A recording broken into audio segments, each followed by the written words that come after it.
Let's go into Scryfall.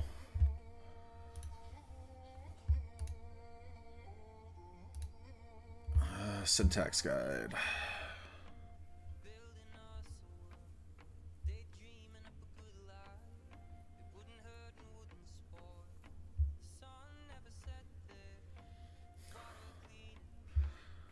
I'm trying to remember.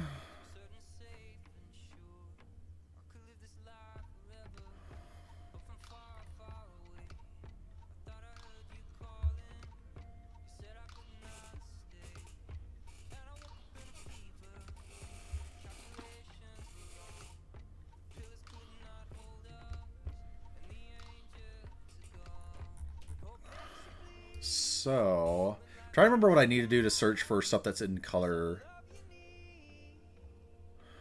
in my commander identity.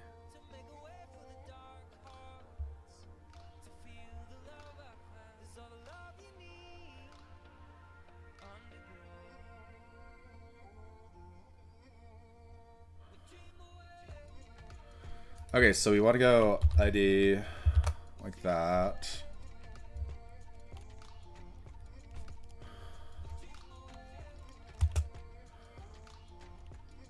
And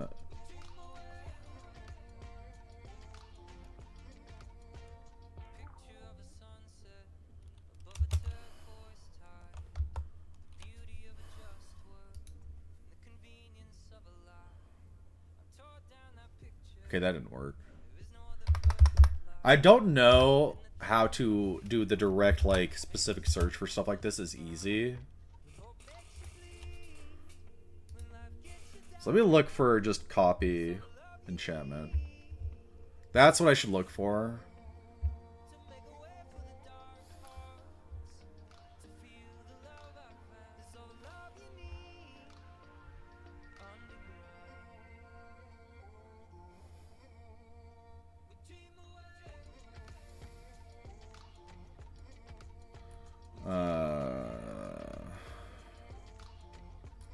So we'll go O.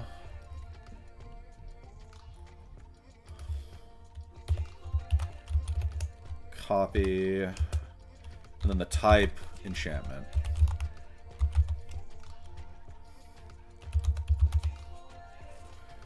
Is that how you spell enchantment? Hold on, I gotta look.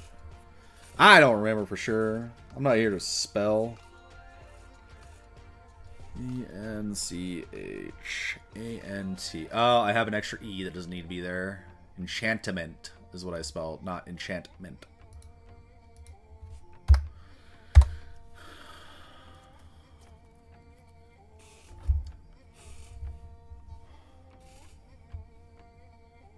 See, that's copying.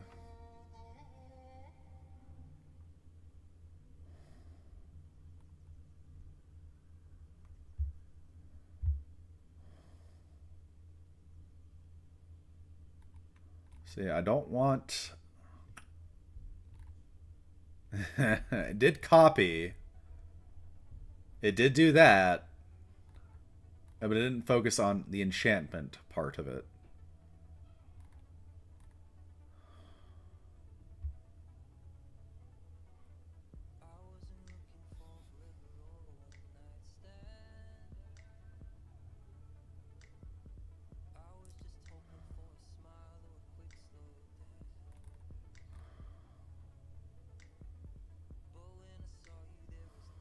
Okay, what's the other side of this? Because I'm sure that's the copy aspect. That's creature. That's creature.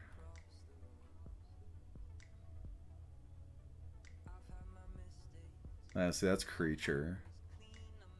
Well, a lot of these are going to be creatures.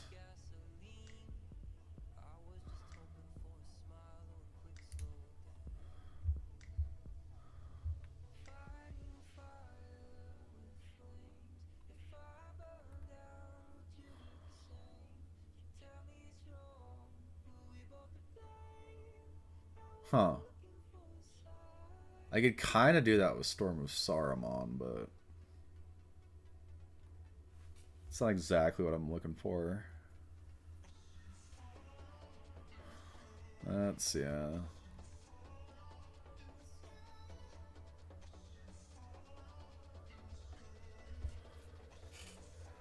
Ooh, actually? Oh, but that's artifact or creature. Never mind. I mean, I think I have all the...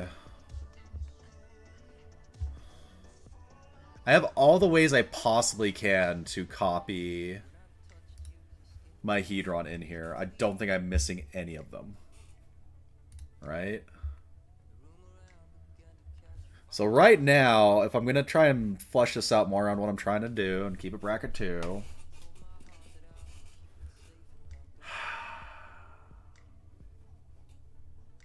I'm trying to think where I go with this to keep it in that vein while still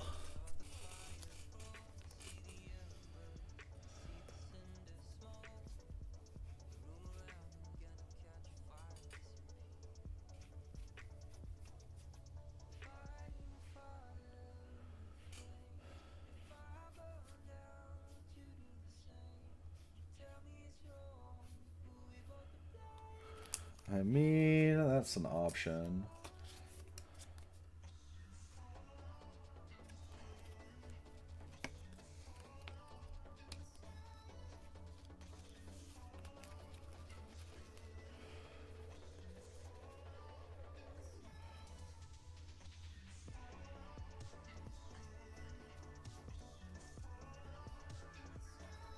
See, that's the thing. I'm trying to, like...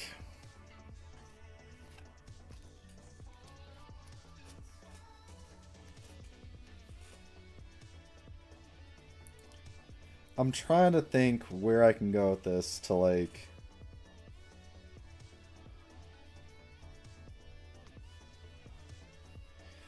keep this in the same vein as what I'm trying to do. You know, I had a dig through time. Well, it does let me search. When I search, I can choose 2 cards, which is effectively a pot of, you know, pot of greed effect.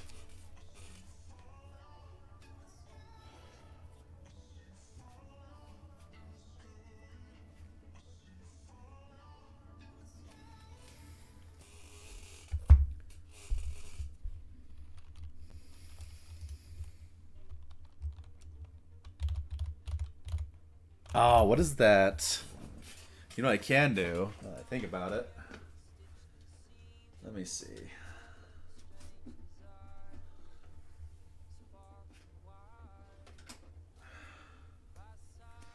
There's a card I could add in here that is in line with what I'm doing, but I have in another deck that's actually really fun.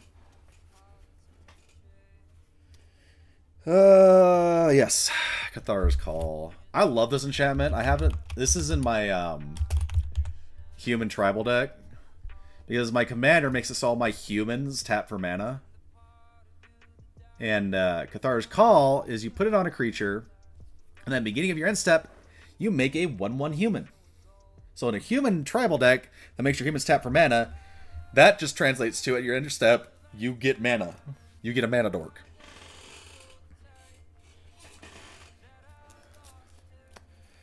So I can go that. Let me see if there's any other, like, white dudes or white token strats I can kind of go with here.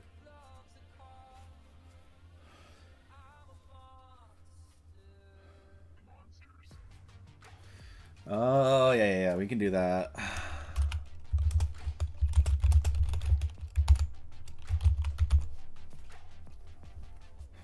Wait, what?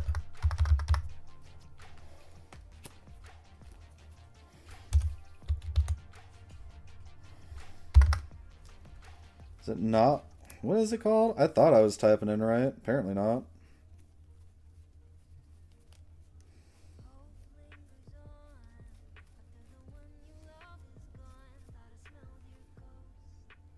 Oh, not of the.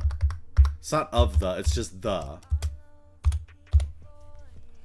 That would be why it wasn't working. Thank you for the lurk, love.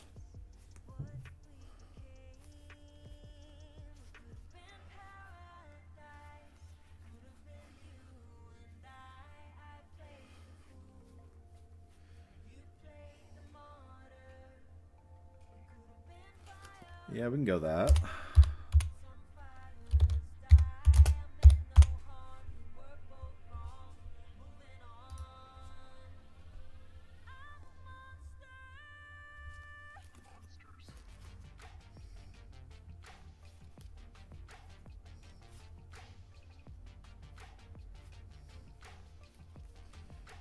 Now, I don't think this gets me exactly where I want to be. But we're getting there. We're close.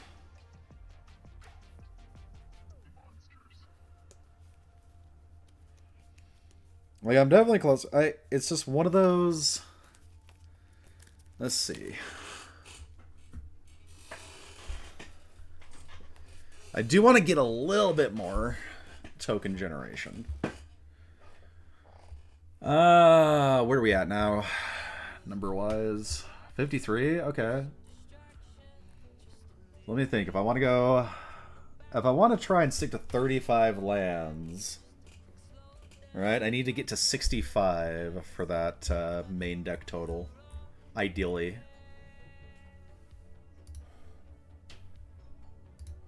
I mean, I could always add back more of the interaction that I took out, essentially.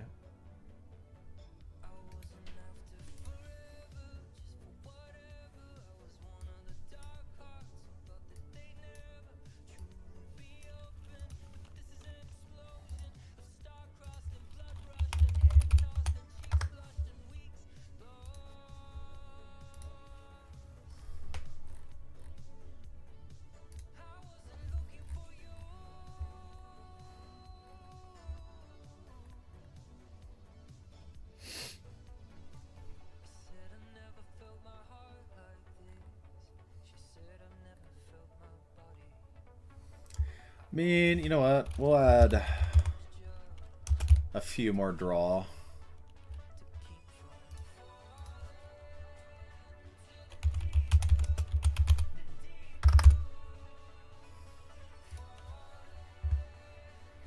Add a few more like that.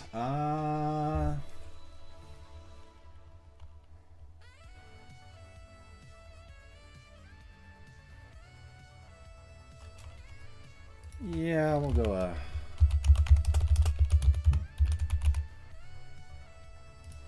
another talisman.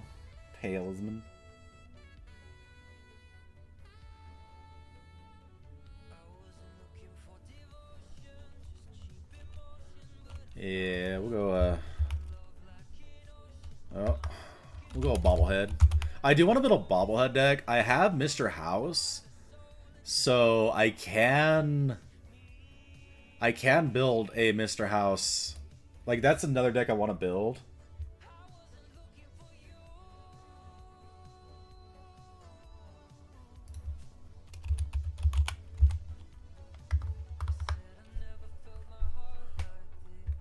Okay, where are we at now? 57? Trying to think if there's any of these.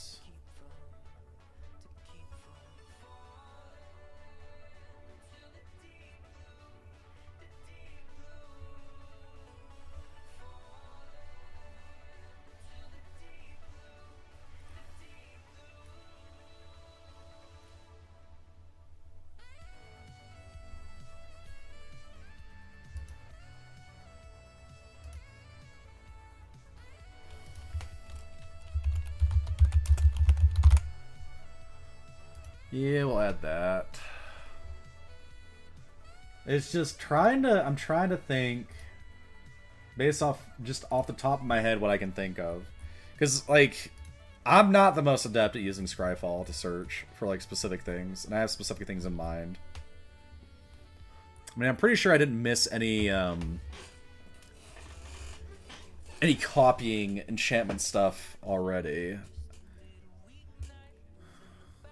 Like, if I had access to more colors, it'd be easier, but we are limited, which I am okay with.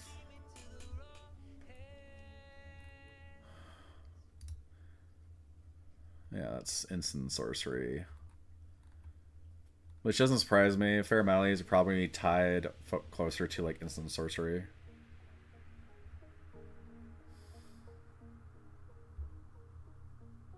You know what? We could add a renewed. Yeah.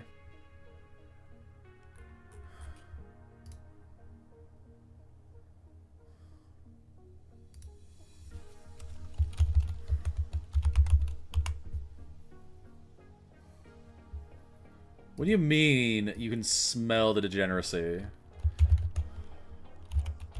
I'm simply just trying to summon Exodia in Magic, okay? That's all I'm doing. I'm just trying to summon Exodia in Magic. Okay, let's get our lands figured out real quick. Let's just get lands over with, so then I can, like, know exactly. Lands aren't gonna be too crazy. They're mostly gonna be basics. With as many mana rocks as I have, I'm not really worried about going outside of basic. That's wrong. That's nice, but also welcome in, Tino. How you doing, buddy? How's your New Year's been? How's the year going for you so far? I know it's pretty early into it, but hopefully it's going well.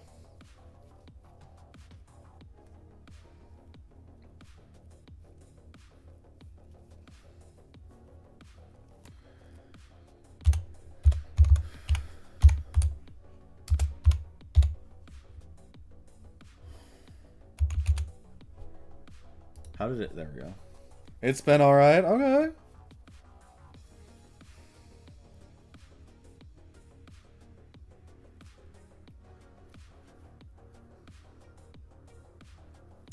Oh, what is the one card I'm trying to think of? There is an artifact that I don't have in here that I can use to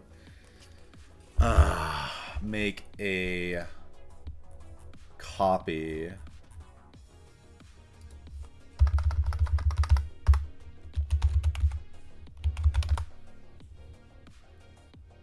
Permanent.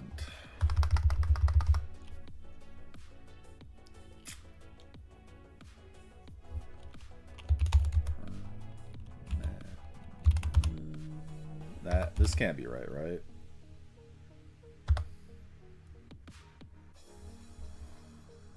Yeah.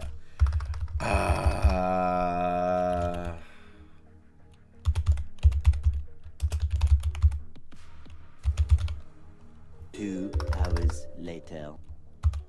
Oh yeah, dude, it's getting there. We're almost there. Like, what is the card I'm trying to think of? There's a specific card that I'm trying to think of. Oh, what is it? What is it? What is it?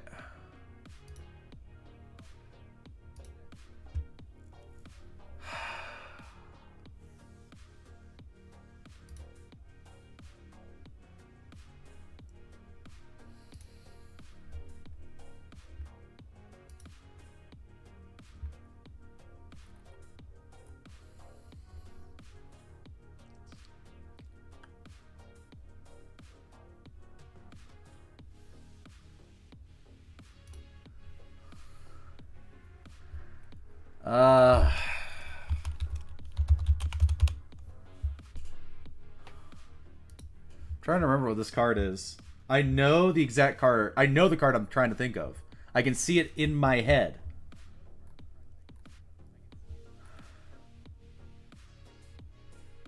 Oh, you know what? That's actually kind of funny because there's the fucking... There's the catapult turtle or whatever in the show that he uses. So that's actually, like, pretty flavorful. What is it?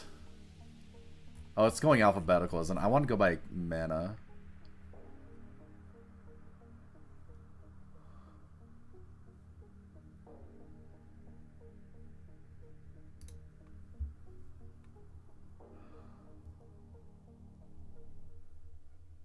Sort order. There we go. That's what I wanted. Still here just cutting cards. We're almost done. We're in the home stretch here. I'm just like getting the last little bits. I'm trying to remember what this card is that I'm trying to think of. And as soon as I see it, I'm gonna be like, oh, that's what it was. I can't think of the name. I know, like, I can see the card in my head. I can visualize it right now. And, like, I know what deck it would likely be in. Oh, you know what? Actually, wait. Hold up. Let's see. Where is that pile? Also, shirt's coming, not shirt. Hoodie's coming off. It's getting hot.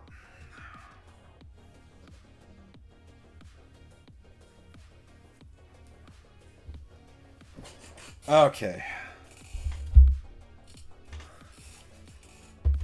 Now, I bet you it's going to be in this pile of cards right here.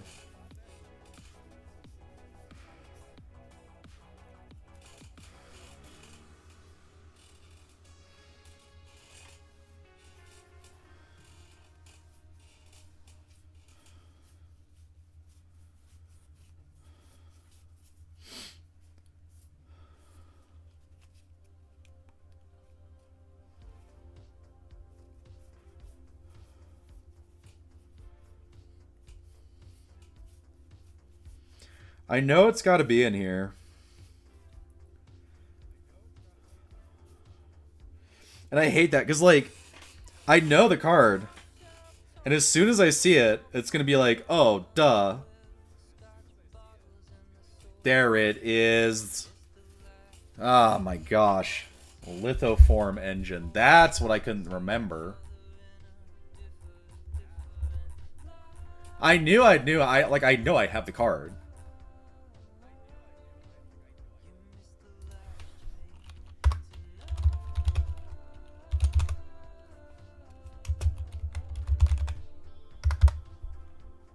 Yes, that is what we add. Okay.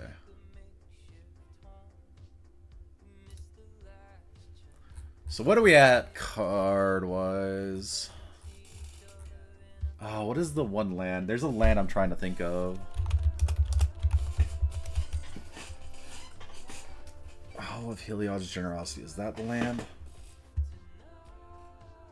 Yep, that's the land. Okay. I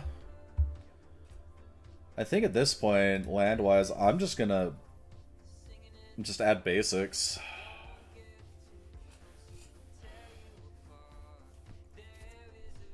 So, I want 30... Let's go 36 lands. So, 33. I guess we go...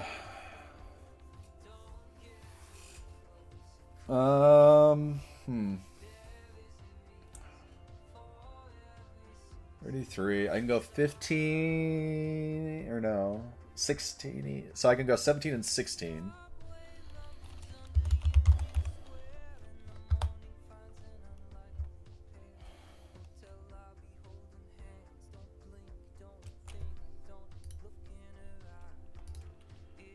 And then Island.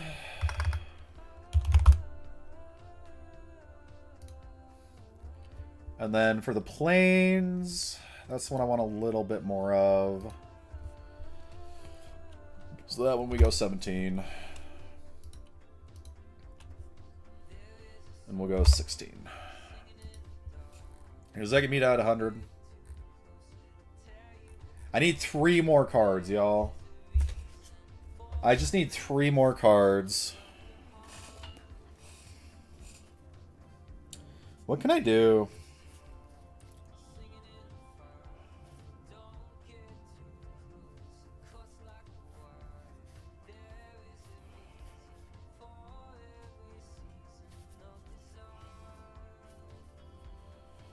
What's a Yu-Gi-Oh thing? I'm just gonna start looking through my stuff.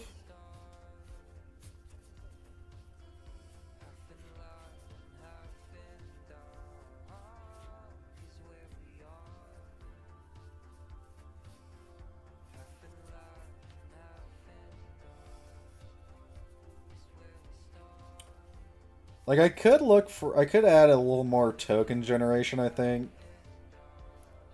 Possibly. That might be the route I just go with it.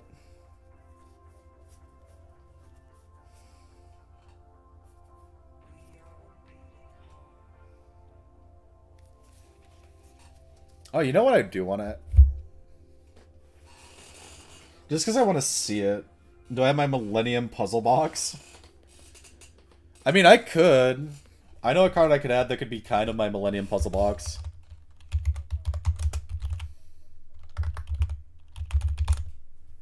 I could add the Millennium Calendar. Is it the? Yeah, I could just add the Millennium Calendar, and that's, you know, that's essentially my puzzle box. It's either that or add like Teferi's puzzle box, which, I like this better because it's kind of that. I don't know.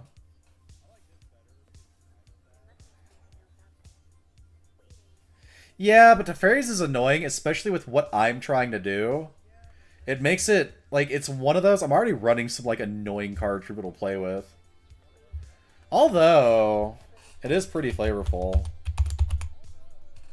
When we think about, if you think about it.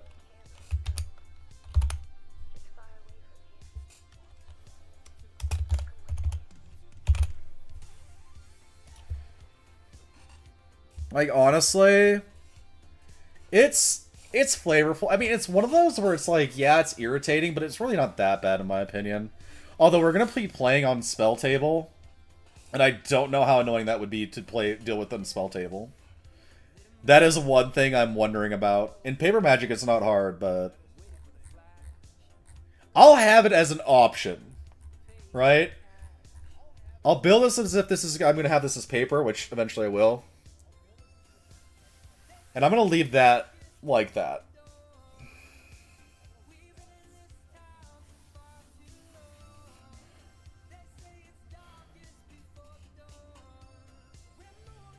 Or tabletop is what I meant, not Spell Table. I'm done with Spell Table. Fuck Spell Table. That shit is the most frustrating thing I've ever had to deal with. I'm done with it.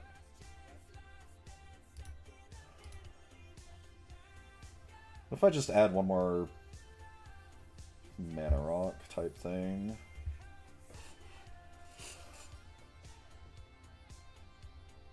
Oh, you know what? I'm gonna add the Intelligence Bobblehead, and this will fit the flavor of Pot of Greed because it draws you cards based off the number of bobbleheads you have, and I'll only ever be able to have 2 at the most. So I can pay 5 mana to Pot of Greed. That's actually perfect for flavor. You know what? I think we're there. Like, Teferi's is irritating, but like, I don't have to play it. Honestly, I don't have to play it if I don't want to. Alright, guys, I think I'm happy. I think I'm good where we're at. The only potential tweak I might make is throwing in like a Horn of Gondor, where I can make a bunch of tokens quick that way. But I think I'm okay as is. I mean, I have Light Mine filled. This one's going to be interesting because, like I said, this is going to simulate in the show. Wait, the baubles are legendary?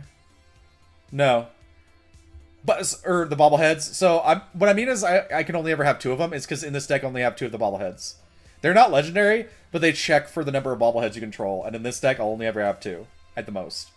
Which is the point. I want it to be flavorful to Pot of Greed for draws. So this is perfectly flavorful. Once I get both bobbleheads out, I can pay to Pot of Greed. So I think I'm good.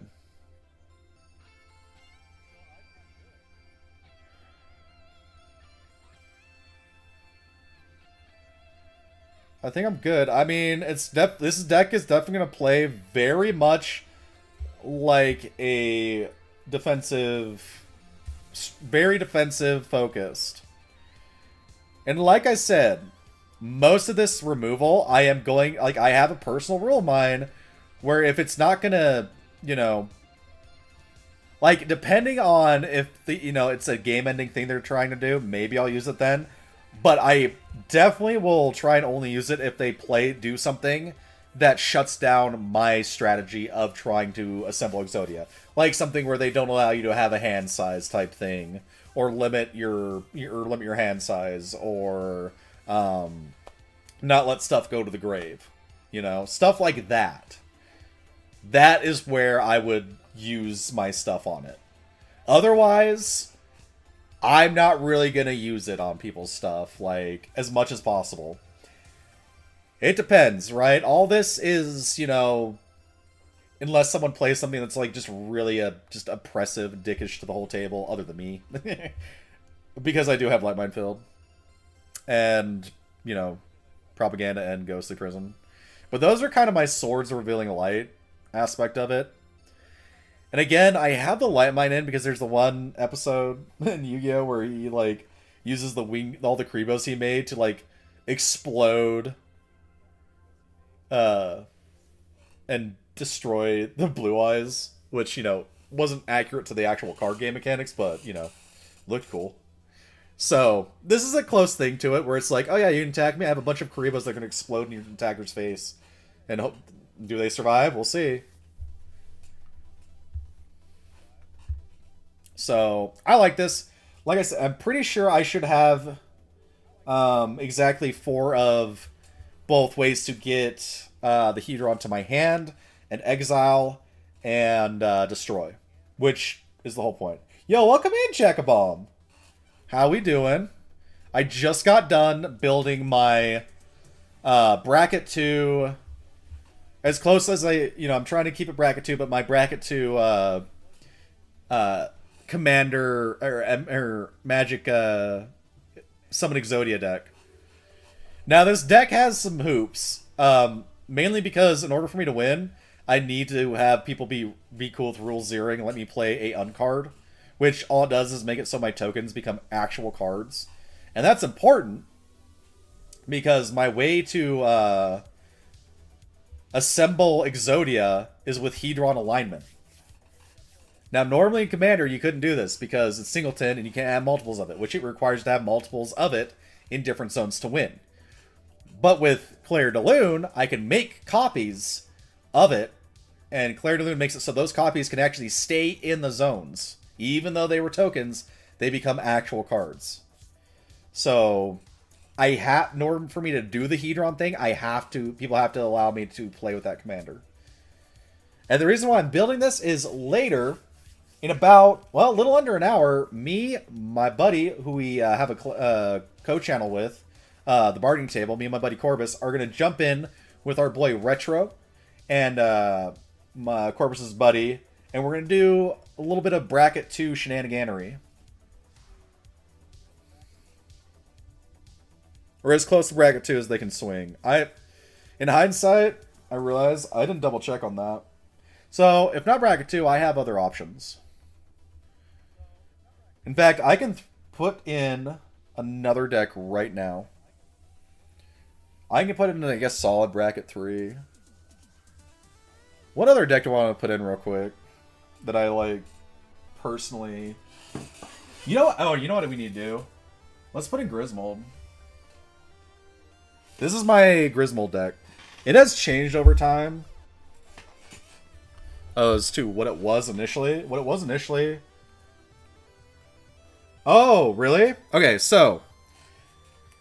Just a real quick reason, Jackabomb. Do you play Commander? Or do you know what the Commander format is within Magic?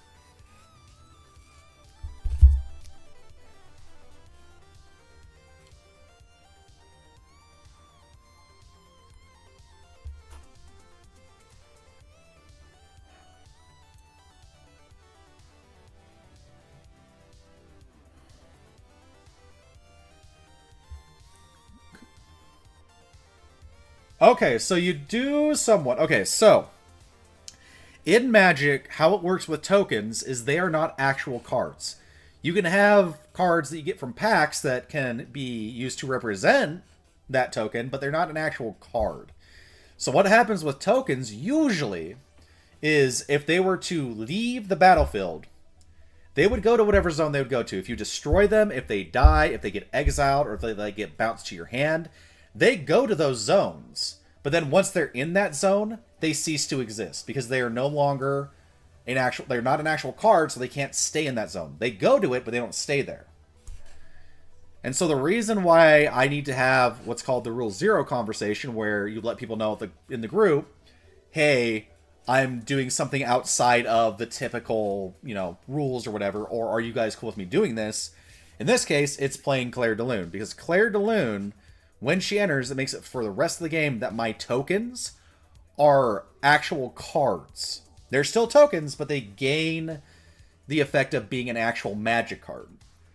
And that's important because it makes it so any token I make can go to another zone and stay there. They don't fizzle.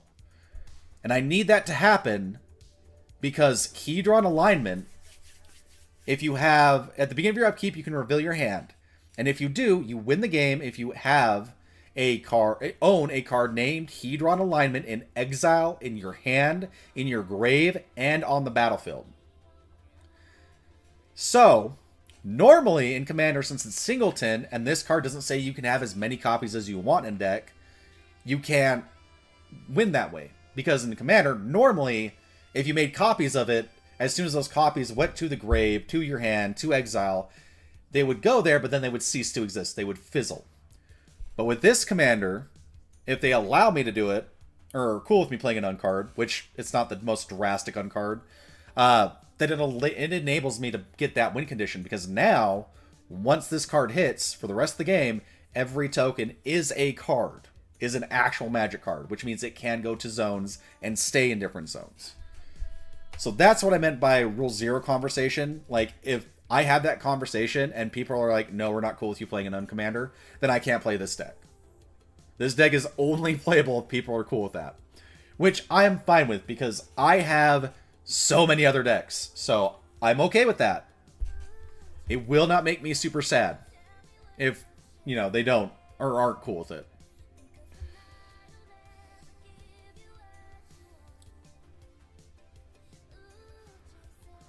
But I am going to go ahead and start putting in one of my other personal decks I have. And this deck has been with me. This deck has survived for a long time.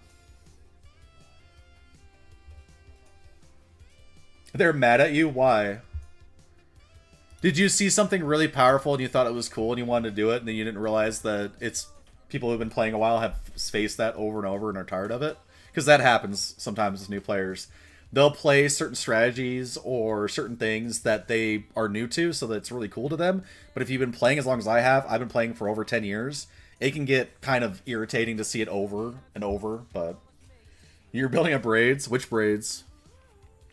That's what that is.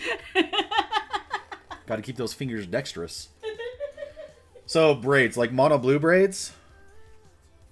Because I think they unbanned the mono black braids recently. Because there's two braids. There's a mono black version and a mono blue.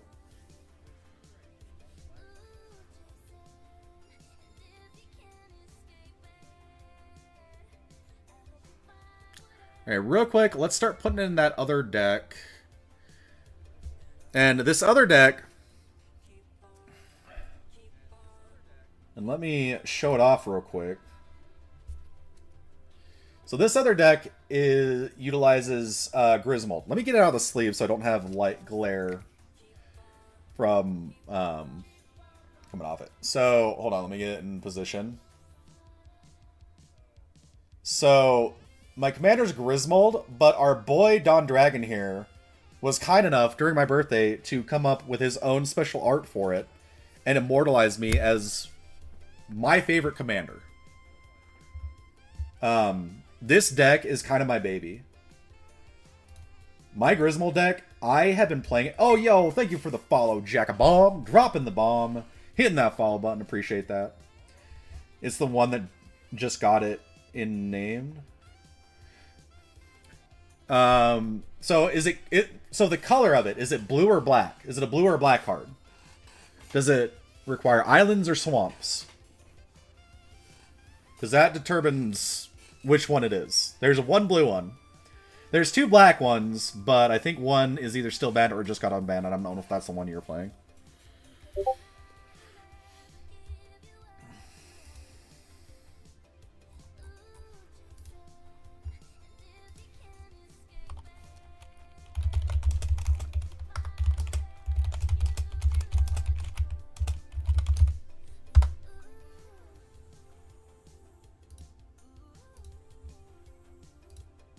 But real quick, so 2 black, Yeah, because there's the OG braids, the black one, the OG black one that was banned for a while, but I do think they recently unbanned it. But I'm not sure which one exactly. I mean, so if it's the OG mono black braids, that's irritating. It's one of those decks that if they can get it out early with some other cards, it really is oppressive. It's hard to maintain a board state at that point, and you just kind of like slog the game down, where no one else really gets to do much, and you get to sit there and slowly build until you win. You basically turn it into solitaire. Now, the mono blue one can also be kind of annoying because it lets people cheat things into play, which, in my experience, tends to elongate turns and games unless everyone playing knows their deck well. And so they can just quickly be like, okay, I want to put this in, or I want to do this, right? Yeah, she is the black one. Yeah, she's nasty. The blue one you can build lower bracket, because the blue one just lets you put something into play for free. And it's old wording, so I'm pretty sure it doesn't include some of the newer super types of like Planeswalker or Battle or Saga. We know Saga's just enchantment. But Battlefield, Planeswalker, I'm trying to think. I swear there's another super type that it doesn't include because it was an older card and they haven't. I don't think they've errated it, but real quick. So we're gonna put together my Griswold deck. This deck has gone through changes over time. I've had this deck for a long time, and I'm proud of it. A while back on what was it, Game Nights? I can't remember if it was Jimmy or Josh or someone played Griswold on that, and they were all like, "Oh my gosh, Griswold's so good!" It's like, yeah, you know, I've known about him for a while. And a real quick reason why I, think he's so good is, so Griswold, he's a 3/3 Troll Shaman. You play him for 3, he has Trample, and at the beginning of your end step, each player makes a 1/1 green plant token. And his other effect is, whenever a creature token dies, he gets a 1/1 counter. And that's for each creature. So I have had turns in this deck where I play one card, and he gets over 100 1/1 counters, and he has Trample. And so it's just like, okay, he's got over 100 1/1s. I'm going to attack your face. You die. And it's funny, because it can get people out of nowhere. They think I'm just giving them tokens, and especially in games where like not a lot of token creatures are dying, so they don't assume there's anything too problematic with them. And then I play like one spell and kill all the tokens. And all of a sudden it's like, oh shit, he's a problem. It's like, yeah. And I get to do it with two cards that I have not seen run really most anywhere else, other than my Griswold. So it's one of those like points of pride for me where I feel like what I made was really unique and interesting.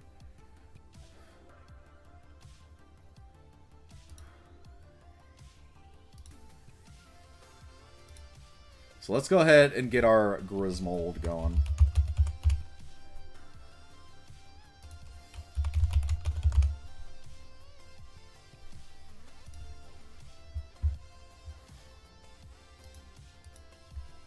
Oh. I know what I did wrong there.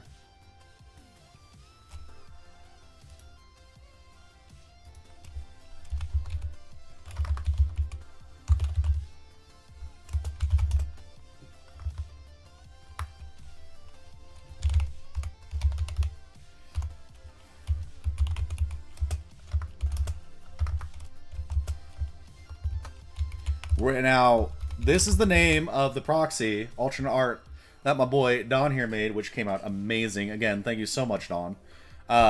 Gee Butter Snaps, the Dread Streamer. And I love that you came up with Dread Streamer. I love that. But the commander is Griswold, the Dread Sower. So that's our boy, and I'm going to start adding the cards, and y'all can see exactly what we're working with here. Now, I could still, like, right now this is where the paper deck is. Over time, I might tweak this even more. And I might put back in cards that I took out a while ago for other options. Or there's another kind of... So, I want to make another deck. That's basically this deck, but with a different commander and another color. Also, in this deck, Echoing Decay is an amazing card. This is a combat trick that I can kill people with. Because I'll swing with Griswold when he's really weak, and they might block enough so they don't take damage, and then before damage, I play the Echoing Decay when there's enough tokens on board, especially if I've been making plant tokens and they're sticking around, and then I just plant, and they all die, and he gets huge, and I take someone out that way. I have done that a few times with it. But I have a few cards like that in the here where it's like, it gives a minus to either specifically creature tokens, or a minus to all creatures that's a really small minus that will take out the tokens, but keep Grismold around.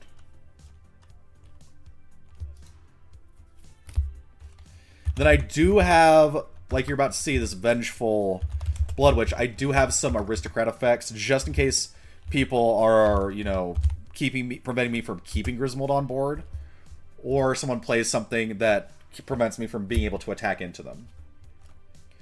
So I do have some backup plans with it.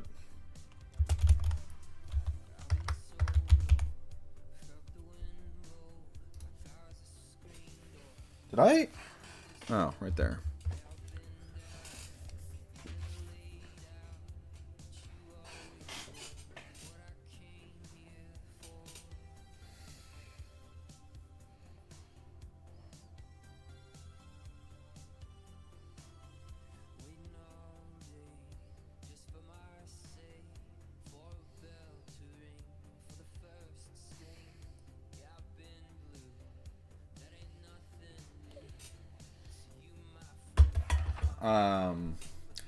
Yeah, I'm gonna just start doing this until my buddy's ready to kind of have me start the raid, because when it's time, I'm gonna raid out to our collab channel, and we're gonna run the rest of the stream through there. There we go.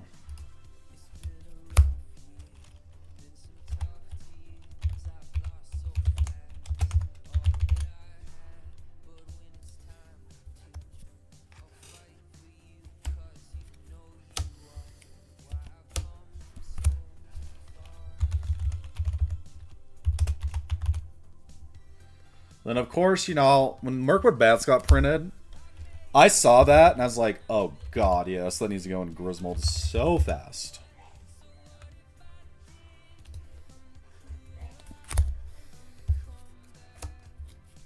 Then, yes, I have a Blood Artist in here. Like I said, I do have some of the Aristocrat dudes as a backup. Still need to show the Roguelite, yeah. But I do have some of those in here as, you know, a backup strat. I try and focus on taking people out with Grismold, but I do have contingency plans, essentially. Did I not spell that right? Also, Tendershoot Dryad was another just like, oh my gosh, yes. Or oh my gosh, yes. Words, dude. Words.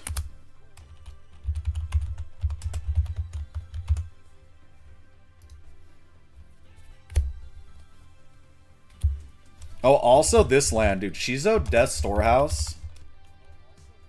Really solid in any deck that has black and cares about one of your legendaries getting through.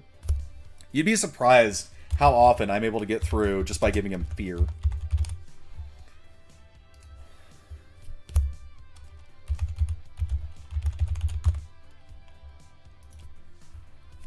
I know some people aren't like big fans of these Snarl lands, but I personally don't think they're... I don't have two... Like, I like them. I think they have use. Like, are they the strongest option? No. Or the most efficient? No. But they're a solid option, especially when you're going for budget. Fear or beer? I mean, you know, I could also try and, you know, beer them.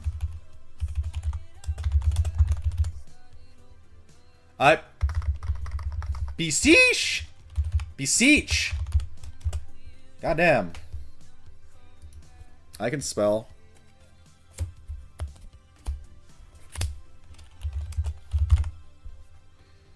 Oh my gosh, I have Sol Ring in my deck. Shocking, right? I have some decks I don't have Sol Ring in, believe it or not.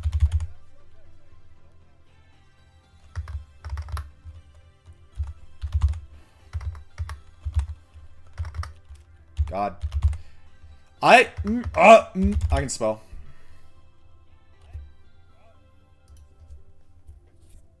I should probably switch out the lightning gears for Swiftfoot boots, though, to be honest. But I'm going to put it in as is. I'm not tweaking anything.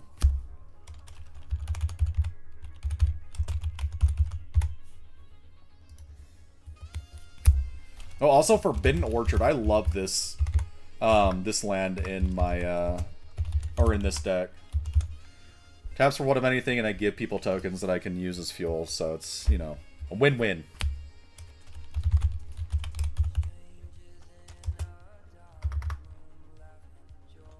I forgot a letter.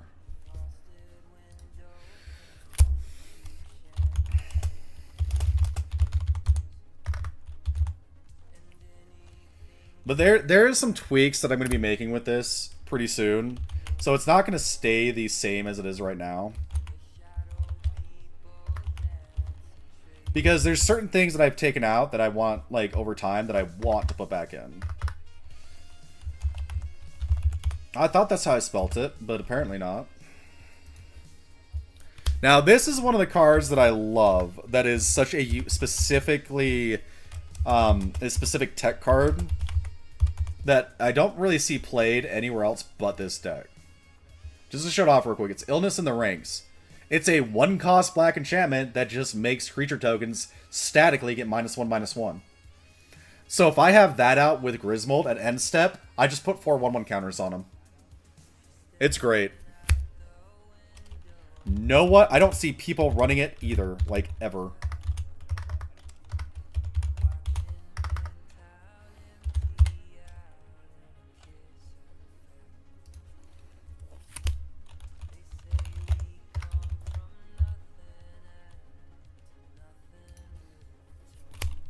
Ooh, also Natural Order in this deck. Sack a creature and then search for a green creature. It's beautiful.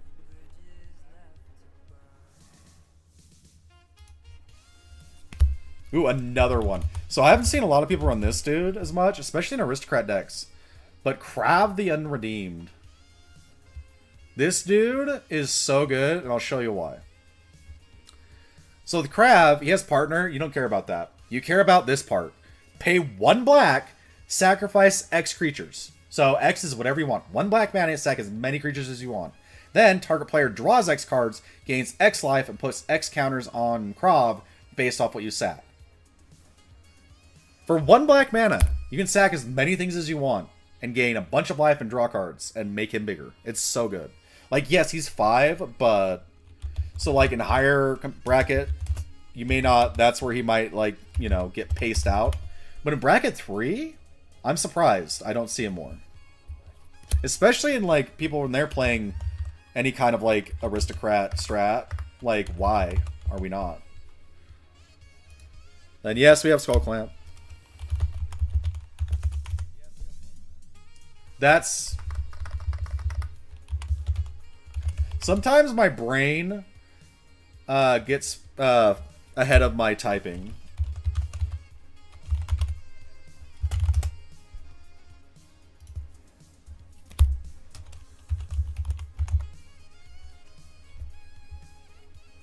Oh yeah, Viscera Seer. Yeah. No, Viscera Seer is amazing as a sack outlet because it's just free. Like Viscera Seer, you know, Ashnod's Altar, Altar of Dementia. You know, the altar cards are great for that. You know, and then if you're running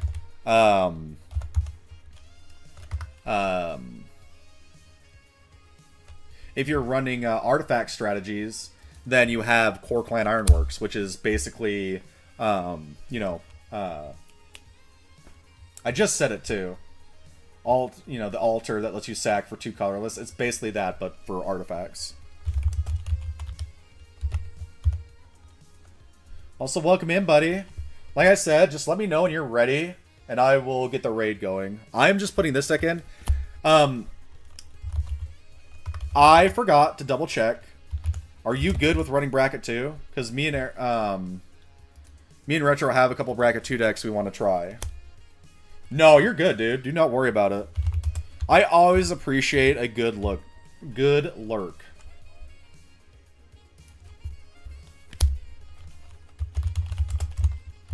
Oh, also Primal Vigor. I kind of love Primal Vigor in this deck. It does everything. Like, I love it when I can use a commander that plays cards that you don't see very often or have, like, a beneficial effect for everyone, but I can leverage that better. Okay, yeah. A high 2 is perfect. Because I, like, fully flushed out my Exodia. Or my Assemble Exodia. Yo, what's up, Aku Aku? Welcome in. I'm just putting in one of my decks. We're going to be raiding out to me and my buddy's collab channel and doing some Bracket 2 magic. Okay. If you want to just message Retro and let him know and maybe get him in the voice channel early on, so that way when I go, I can just raid, I can just get into it quick. So while we're waiting on everything to be set up there, I am just putting in this deck real quick because we play through Tabletop Simulator. I can do deck tips for just a follow. I don't like the idea of attaching, like, oh, I'll give you my advice if you sub. Like, that's weird to me. That's a weird kind of mentality for me. So if you want some suggestion, yeah, there you go. What you got? What you got to ask? If it's a long question where you want a thought out response, another option, if you want, is if you do !Discord, that will get you a link to my Discord channel, and you can just message me there. Just at me in the Discord, and I can respond. If it's if it's gonna be more than just like a quick response. If it's a quick response, feel free to ask in chat. That is not an issue.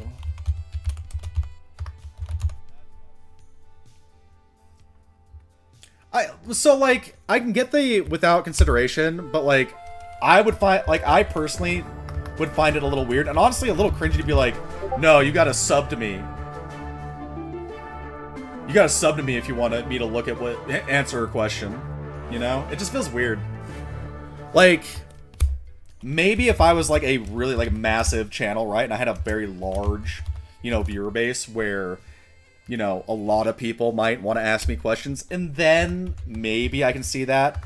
But at the size I'm at, I would just feel really cringy and weird to be like, no, you gotta sub for me to respond to a question. Like, I don't know. It's just the way my brain works. But yeah, if it's a simple answer, feel free to ask. Otherwise, like, just ask your question too. If you want, just ask it, and then I can be like, okay, well, I can give you a quick response, and then if you want to have more of a discussion about it and have more of a back and forth, for sure, definitely check out the channel Discord. And then in a bit here too, we also can have you join in on the Bargaining Table Discord and channel that I run with my buddy. That channel is specifically focused on like tabletop, heavily magic.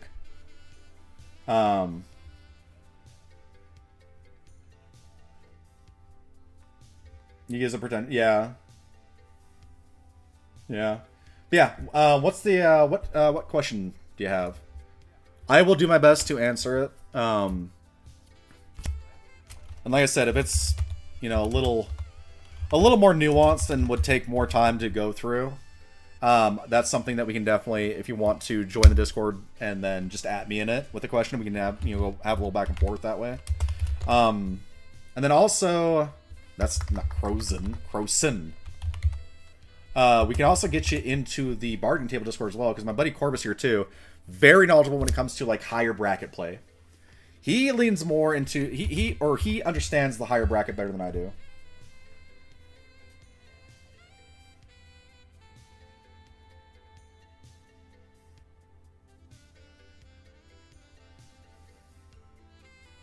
A Sarah Jane Smith.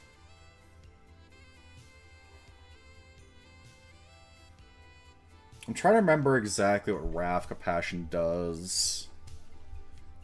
What is his, like, he can trigger on other opponents' turns. What's his trigger gun, or what does he do? The name's familiar. I know what set it is. It's Laminaria, right? I remember the set he's from. I just can't remember everything he does. If it's the one I'm thinking of. Or let me look it up, too. Oh, gives Historic Stuff Flash. That's right. That's what he does. So, with the question... Um,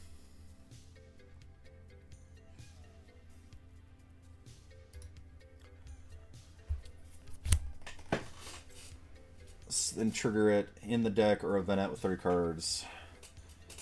So Sarah Jane, I'm trying to remember what Sarah Jane Smith does in Venet. It's been a while since I played with my Doctor Who stuff because I have all the Doctor Who decks and I've kept them untouched because I want to.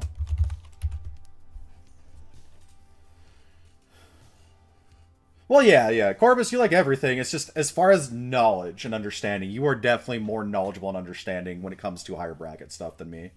I haven't spent as much time in that realm, or researching or studying. Yeah, bracket ones, it's hard to find people with that. So, I mean, part of it is, in both those decks, how consistently can you get to whatever it is you're trying to do to win the game? Because a lot of times, when in my take on brackets, a lot of it comes down to how consistently, how quickly are you getting there. Bracket 3, what, Corbus, like, what were you thinking? It's like by turn 6 or 5 or 6? That's pretty in line with bracket 3, right? I gotcha. No, yeah, I feel you on that.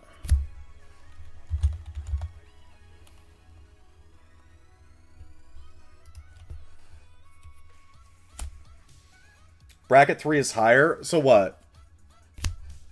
By like turn 6 or 7? Okay. I couldn't remember for sure. So, Aku, I would say if you want to keep it bracket 3, the easiest answer to that question, it just smooths it out. So is it just smoothing out to give you more like interaction and more options? Between getting to whatever it is you're trying to do to pop off. Because again, so the main thing with bracket 3, like the simple answer to this is, if you want to keep it bracket 3, whichever one is more likely to consistently do it by turn 6, 7, you know, is the best option. Now, if whichever option can, like, because are you like trying to work to a specific combo? That, like, just a game-ending combo? Or is it just, like, a value engine that you eventually, like, slug people out with value?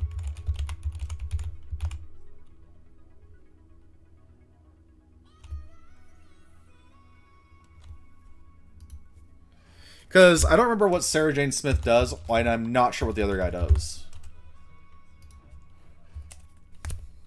I'm assuming it's something to do with potentially like a cast or ETB trigger. Considering you care about them being able to be done at flash.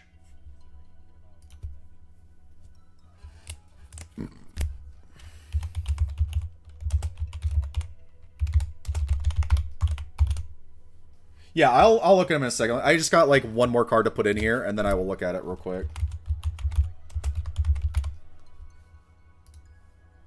I will finish out the lands later.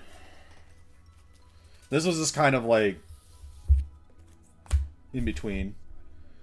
Okay, so you want to look up Sarah Jane Smith. Oh, so you're investigating. Are you trying to draw out your deck? That triggers once per turn, so I guess you're just kind of like, not in one turn, set up a draw out, but like... Or you just look... Okay, so are these cards to put in that just enable you to kind of like go through the deck and just like be able to draw into cards so you have options more consistently? Is that the gist of it?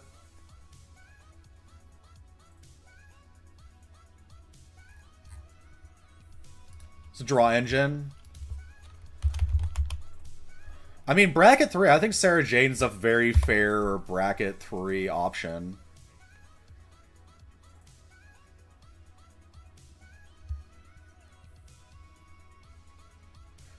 No, so Corbus, they're just looking for one of the two cards. It's basically, you know, how much, like, what value engine.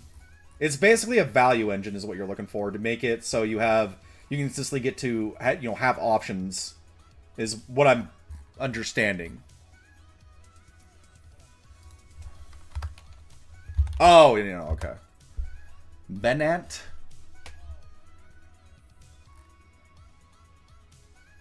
What is this card? Venat was right there before. Oh, I'm just blind. Is it an old card? That could be why. I can always read Venat. Oh, freaking okay. Duh, the Final Fantasy. Okay. I mean,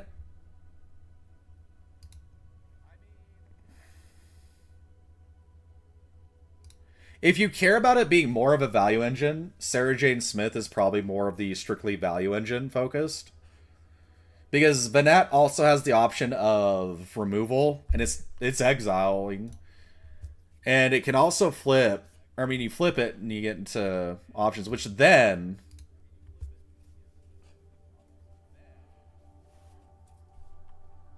He's indestructible. Yeah, because... So with Wrath, and trigger each of these... Yeah, I mean, you could still do that with Sarah Jane Smith. Isn't she? Because she was also once per turn. They're both once per turn clauses, right? And if you have Flash, then yeah, you can play outside on each other player's turn and still get that value. Yeah, each turn. So they're both each turn cycle. So they both basically get you per each turn cycle. Now, this is a little slower because it doesn't draw the card itself. It gives you a clue that you then have to pay to draw.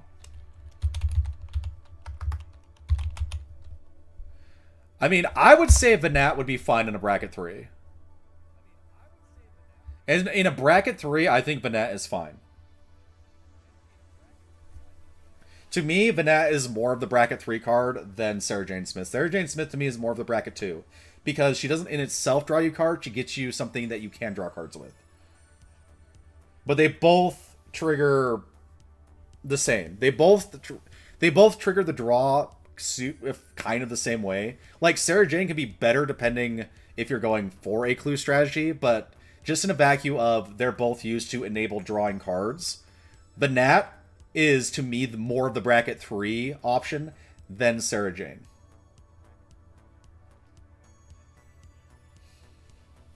And yes, you can use them as removal, but it's still, like, it's 7 mana, it's on the board, they can know it's coming. And, you know, you can still use it as a draw card, but then you can use it as a finisher, which I like value engines that can turn into ways to also close out the game. Because what I hate is when someone has a bunch of value engines that all they do is sit there with value engines until they get to 1 or 2 specific cards. Now, I say that, but I'm about to, in our bracket 2 game, I'm gonna kind of do that. But I get more irritated than that in a higher bracket game because like, those games are supposed to be quicker. So if I'm sitting there waiting for you to dig forever, I'm like, not really my cup of tea. No, you're welcome, Aku. Thank you for the question. Yeah, I should have known I should have known Venat. I should have known this card because I have a Jodah the Unifier legendary, Matters deck, and I threw that in there so fast. So I should have known that was the thing, or I should have remembered. But I also don't play that deck as often because it's one of those decks of mine that just, like, I don't know, it gets a groan most of the time, in my experience, which is understandable. I get why it does. It's one of those decks that I have where I can be doing nothing the whole game, and if I can get Jodah out and then cast one thing, there's a potential that I chain into just a game-ending board state. Hatham Kenway. Which one's Hatham Kenway? Was that Assassin's Creed card? If it was an Assassin's Creed card, I don't know as much about those because I didn't get it in that set as much. It is an Assassin's Creed, I had a thought. For each opponent, exile up to 1 target creature that player controls until he leaves. As far as, like, interaction, that's perfectly fine. Like, that's perfectly fine because you can get it back. But if you want to go stronger, yeah, a more permanent option would be the better route. Trying to think off of a legendary creature specifically. You already run 2 better versions of him. I mean, if you already run 2 better versions of him, then I don't think you need to add another better version. Riptide and summon Balfour. Oh, okay, yeah. I think you're good then. I think you could just keep the hate them then. And it is each opponent. I didn't realize it was each opponent. So that, I think that's solid as a bracket 3 option. I think you're good there. I don't think if you have the Riptide and others going, like I don't think you need to add to that. Granted, I don't know your play group. I don't know your local TCG. I don't know your play group, so like that's part of it too. When it comes to if you have a group you play with consistently or a shop you play at consistently, and you kind of know the people and kind of what they bring. Oh, you play on Spell Table? Oh, okay. So yeah, that's even more pure version of like understanding bracket. Okay. Well, in that case, yeah, then I think that's perfectly fine. I don't see an issue with that.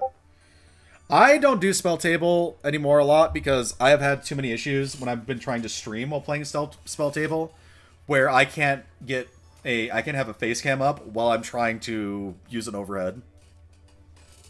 So now, me and my buddies, we just use Tabletop Simulator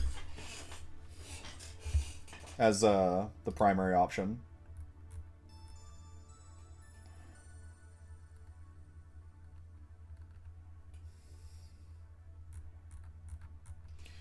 All right, real quick, let's go ahead and get back to, let's add the basics to this so it's fully done.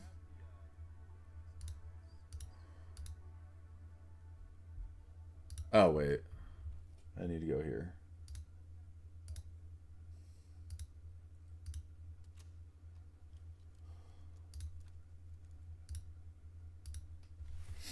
Oh, you're very welcome, Aku Aku. Thank you also for the follow. Appreciate that. Always happy to talk Magic Strat and, you know, stuff like that. I can get real deep in Magic Theory. Play on Spell probably Urtai Wizard Debt. Urtai.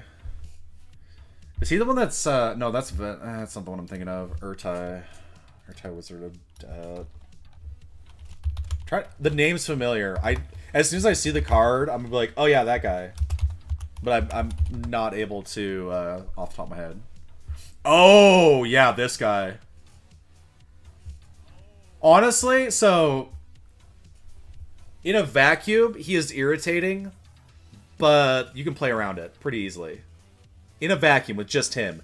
When you start adding other cards to enhance him, then yeah, he gets real rough to deal with. My buddy has an Azami Lady of the Scrolls wizard deck that's just all control. And yeah, it's rough. Also, anyone that runs that, if you see someone play him and then they play like a intruder alarm, you know you're in for a rough day. You better have understood that everyone's playing like bracket 4 at that point, because that feels more in line with bracket 4 play than bracket 3 to me. But I also like, so that's the thing too with this whole bracket system. I am adjusting to it because I have been playing, like I said, probably over 10 years now, playing Commander. I started, like, to put it in reference, I started playing Commander before they made the first Commander precons. I think before or just after. But the original Commander precons, oh lord, were they a hot mess. They were essentially 3 different decks crammed into one. So, one upside about them is you could flush it out and make 3 decks out of one deck that you got for a precon. But they were not focused. They were all over the place, and they did a few things okay, but not great. They have definitely upped the level of power of precons since. Marith. When they made that Marith Clan of Neltoth or whatever precon, that to me was when it signaled like, oh, they're actually like really trying to think about how they build these. Because that shit was rough. So, when it comes to understanding power nowadays, what I would see as a bracket 3 now, or like, what I would perceive as like a bracket 3 back then, and kind of where my bias lies, would be more in line with probably bracket 2 nowadays. So when I think like bracket 3, a lot of stuff I think about is probably, in my opinion, or like if I'm going off that bias, is more like bracket 2. When in reality it isn't. It is still bracket 3. I just need to catch up. You know, I need to catch up with the power creep and where it's at. And that's what I'm trying to adjust to and learning. And reevaluate.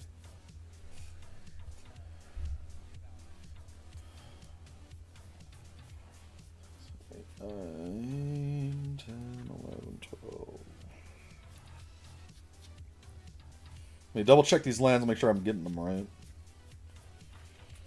Alright. But it's just one of those things where I gotta adjust. Okay, I gotta double recount because I already forgot what the number was.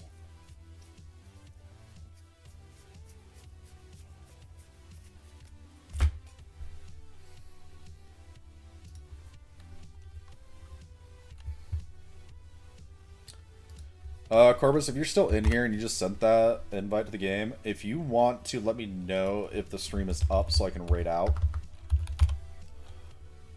And then I will join after that. And then I just need to get in the Discord with y'all. 8, 9, 10, 11, 12, 13, 14, 15, 16, 18, 19. That is a stark contrast. And I've had games where I've drawn so many swamps in a row that I didn't need. Please tell me that's 100. 97? What the fuck? Okay, I've lost cards over time with this, apparently. Alright, we'll get back to that later. You know what? We'll just do this now.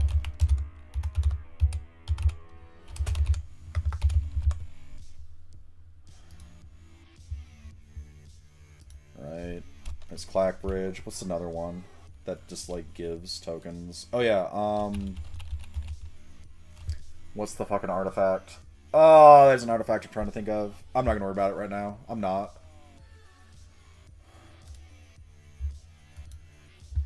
Okay. I'm going to double check and see if the homeboy is ready to go real quick.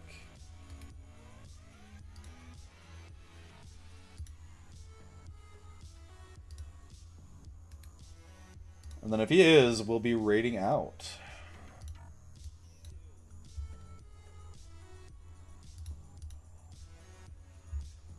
Yeah, I don't see him there yet, so...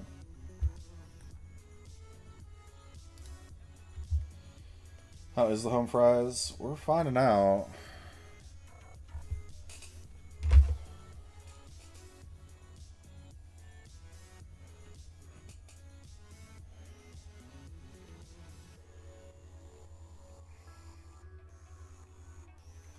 Everyone is in. When you go live, here, let me join the Discord now, and then I will raid out once stream is up. So that way we can all just come in there. Because we are on the grind to get that channel affiliated as well. We got the follow count, we just need to get the average view count up. So we're going to be raiding out here shortly, guys, and we're going to be playing some Tabletop Simulator Bracket 2 Mander. It's going to be fun. I'm gonna try and build Exodia. Retro's gonna be doing some tentacle shit. And I don't know what Corbus or his buddy is bringing, but I'm sure it's gonna be silly goofy. I hope. I really hope. I want goofiness all the way.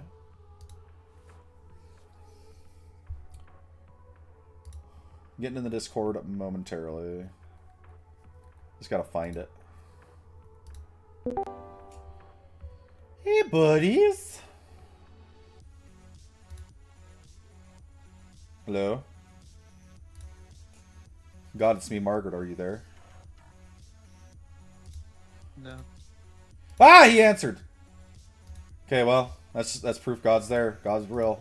They just answered. Oh, I got timed out from the old game mode.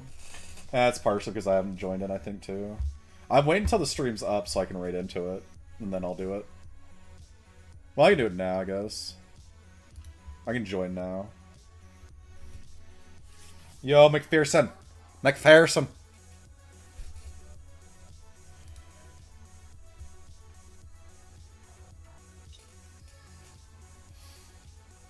Okay. Now, this Bracket 2 deck is going to play very different than the last one we played against you with. It's not going to be aggressive at all. Corbis, you still there?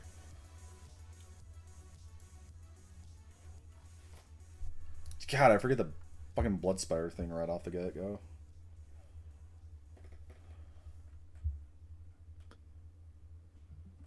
Connecting.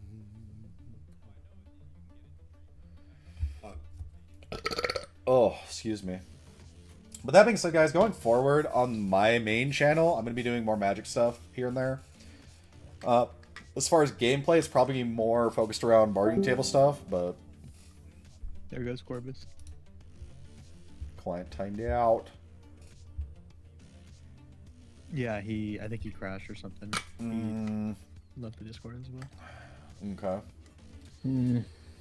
Just momentary technical difficulties, chat. It's fine. See, it's not just me. It's nice to see someone else having problems, because I don't feel as alone. Are we all Midwest or West Coast? I'm the Yes. mid. I mean, because I could just create the lobby then, if he's having computer issues. Let's wait until I don't know. Let me text This him. internet may have. Let me check in with him and see. So that'd be fine if you hosted it. I don't know how to set shit up, and I don't want to learn. I'm stubborn. I'm old. I don't got time to learn.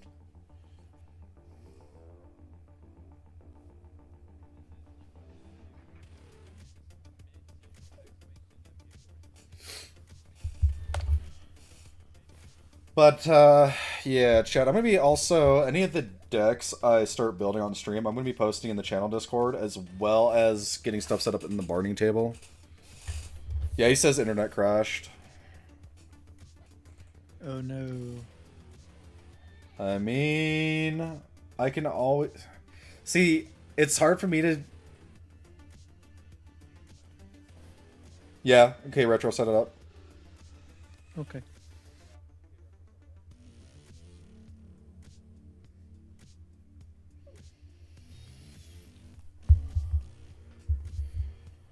That's the thing. If I tried to do the stream through my end, I mean, I guess I can go into Meld and just turn that on, and then be streaming on everything, and then I wonder if that would work. Could I raid out to the bargain table if I'm actively streaming on all the ones I have access to? That'd be an interesting thing to test out. I doubt it, but I pinged you guys in the Discord with the info. okay.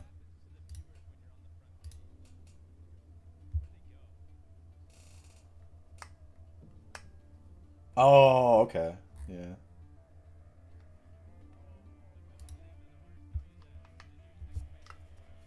Is it the Snaps MTG? Because it's on the top of the list for my thing and just the general, the browser. Yeah, because I'm friends with you, but I don't know if I'm friends with Zach. No, on Steam yeah, or not, that so would- you have to search it up. So I made it public with that password. And then I think that if it's how Corbus set it up with 5 people, I might have like a spectator cam he wants to throw in for the stream. I don't know how he's gonna do it. Yeah, I don't know. Oh, look at that. We are in.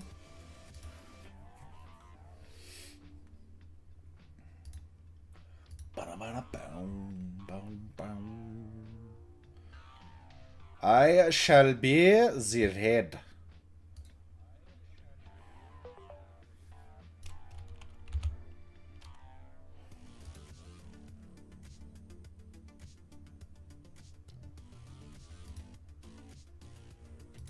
Ah, shit, I closed everything out, didn't I? Like a fool.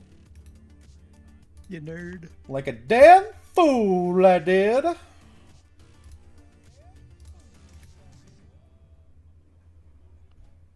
Oh, wait.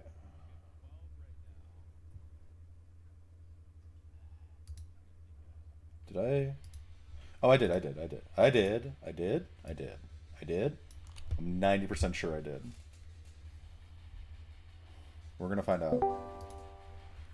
There we go. Hello? We back? Welcome. Yeah. Yeah. The power adapter died to the Oh. modem. That would do it. Yep. So that had to get replaced. I was like, what is going on? Did it die for everybody? No, just you. All right. Well, no, I just meant everyone in the house. That's Oh, because yeah. usually it happens like down in this part of the basement around this time of the night. It doesn't update, but it's like it doesn't affect people upstairs for some reason. So I'm like, it sucks. Why is it affecting me? Oh, shit.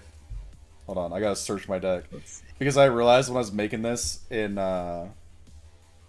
What's the password? Knoxville. It's in the Discord. He pinged Cool. in general. Okay, cool. I realized when I made this that I couldn't make it in Moxfield as a commander deck because the commander in itself is technically illegal. Oh. Yeah, it's the Claire de Lune one. It's my Yu-Gi-Oh! Oh yeah. But you know, the deck doesn't do the Yu-Gi-Oh! Thing if I can't.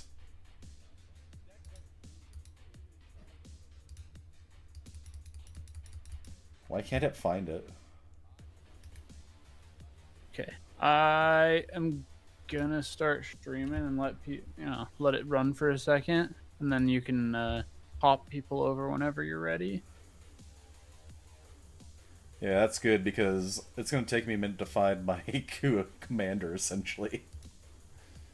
All I'm right. trying to search for it specifically, but it doesn't search for it.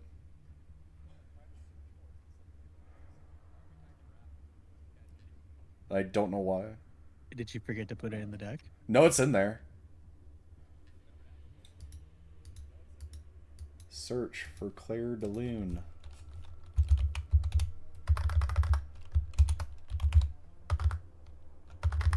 Why is it not coming up? Is it because it's an uncard and it just All right, like I doesn't introduced the stream, recognize and we're pretty much ready to go. Alright, I will get the raid going momentarily. Let me do my little outro and then I'll figure out how to find my fucking Mander, apparently. You're good. God damn! You got him. Alright, guys. Boys and girls. Well, dudes and dudettes. Because, you know, channels will be 18 over. We're going to be getting our raid on here. We're going to be raiding out, again, the bargain table. This is the channel that me and my buddy Corvus started together. So, this is the channel where we focus primarily on Magic content and but tabletop in general. Like, eventually we're not opposed to branching out, trying other tabletop stuff, but it's mostly it's gonna be mostly focused around Magic, and especially Commander. That is kind of, you know, our bread and butter. But that being said, guys, I want to thank everyone for hanging out with me today. It's been an amazing stream. I had a lot of fun with Darkest Days earlier. We're gonna be jumping back into that another time. And I had fun deck building with y'all. And welcome in everyone who is new. Thank you, AE Jacobomb, for the follow. And thank you, Aku Aku. Really appreciate you guys hitting those follow buttons and coming in. And thank you, Texas and Mrs. Snaps, for all the biddies.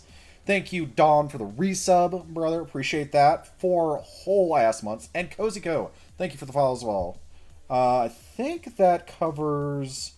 Oh, Nidus also gifted a sub, so want to call that one out as well. That should be everything that happened.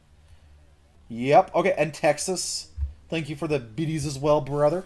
Again, hope you guys have a great rest of your day here. I'll be back tomorrow and Tuesday and Wednesday. I'm going to be posting the schedule Monday morning. That being said, guys, I had a lot of fun. And as always, I do love you and appreciate you guys. Thank you so much for all the support you guys have shown.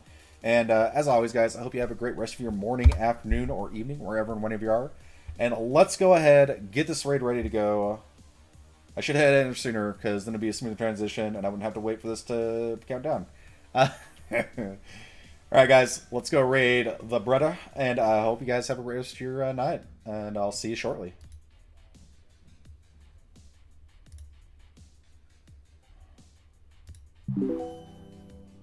I'm alive!